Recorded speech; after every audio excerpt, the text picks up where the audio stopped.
ഇപ്പൊ കണ്ട പോലെ അമിതമായ ചൊറിച്ചിൽ നിങ്ങളുടെ തൊലിപ്പുറത്ത് അനുഭവപ്പെടാറുണ്ടോ? അതുപോലെ ചൊറിച്ചിലിനൊപ്പം തന്നെ ചുമന്ന് വരിക, തടിച്ചു വരിക.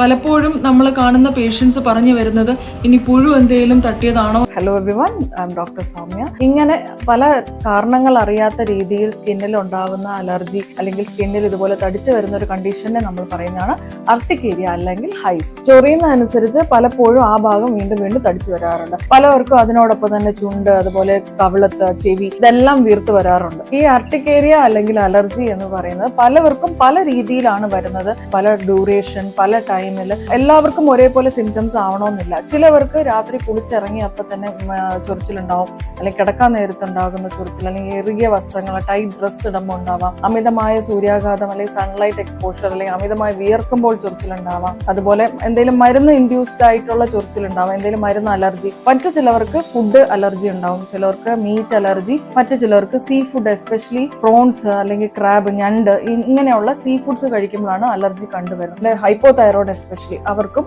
ഇതുപോലെ സ്കിൻ അലർജി കാണാറുണ്ട്. മറ്റൊരു ഇമ്പോർട്ടന്റ് ആയിട്ടുള്ള ഒരു കാര്യമാണ് അമിതമായ സ്ട്രെസ് അല്ലെങ്കിൽ ഉറക്കക്കുറവ് ഉണ്ടായാലും ചൊറിച്ചിൽ അല്ലെങ്കിൽ ഇതുപോലെ അർട്ടിക്കേരിയ കണ്ടുവരാറുണ്ട്. ഇത് നമുക്ക് എങ്ങനെ തടയാം, അല്ലെങ്കിൽ ഇത് എത്ര നാൾ നീണ്ടു നിൽക്കും, അല്ലെങ്കിൽ ഇത് മാറുമോ? പല ആൾക്കാർക്കും പല രീതിയിലാണ്. ചിലവർക്ക് ഡസ്റ്റ് അലർജി ഉണ്ടാവുന്നവരുണ്ട്, ചിലവർക്ക് ഭക്ഷണത്തിൽ നിന്ന്, അതായത് ബീഫ് കഴിക്കുന്നവർക്ക്, ചിലവർക്ക് പ്രോൺസ്, ഞണ്ട്, ക്രാബ്, മറ്റു ചിലർക്ക് കോസ്മെറ്റിക് പ്രോഡക്റ്റ്, അതായത് ഹെയർ ഡൈ എസ്പെഷ്യലി അലർജി കാണാറ്. അതുകൊണ്ട് തന്നെ ഈ ട്രിഗറിംഗ് ഫാക്ടേഴ്സ് ഒഴിവാക്കുക എന്നത് തന്നെയാണ് ഇത് തടയാനുള്ള മാർഗം. അതുപോലെ കഴിവതും നിങ്ങൾക്ക് ചൊറിച്ചിൽ ഉണ്ടായി കഴിഞ്ഞാൽ ഇതുപോലെ മാക്സിമം ചൊറിയാതിരിക്കുക. കാര്യം ഓൾറെഡി അലർജി വരുന്ന സമയത്ത് ഹിസ്റ്റമിന്റെ അളവ് ബോഡിയിൽ വളരെയധികം കൂടുതലായിരിക്കും. അപ്പൊ നമ്മൾ ചൊറിഞ്ഞു കഴിഞ്ഞാൽ അവിടെ വീണ്ടും ഹിസ്റ്റമിൻ പ്രൊഡക്ഷൻ നടക്കുകയും വീണ്ടും വീണ്ടും തടിച്ചു വരാനേ സാധ്യതയുള്ളൂ. അപ്പോൾ ചൊറിച്ചിൽ വരുമ്പോൾ മാക്സിമം ആ ഏരിയയിൽ നിങ്ങൾ ഐസ് ക്യൂബ്സ് എന്തെങ്കിലും വെച്ച് കൊടുത്ത് മാക്സിമം ചൊറിച്ചിൽ കൺട്രോൾ ചെയ്യുക. പിന്നെ ആന്റി ഹിസ്റ്റമിൻ ടാബ്ലറ്റ്സ് കഴിക്കാനും ശ്രമിക്കുക.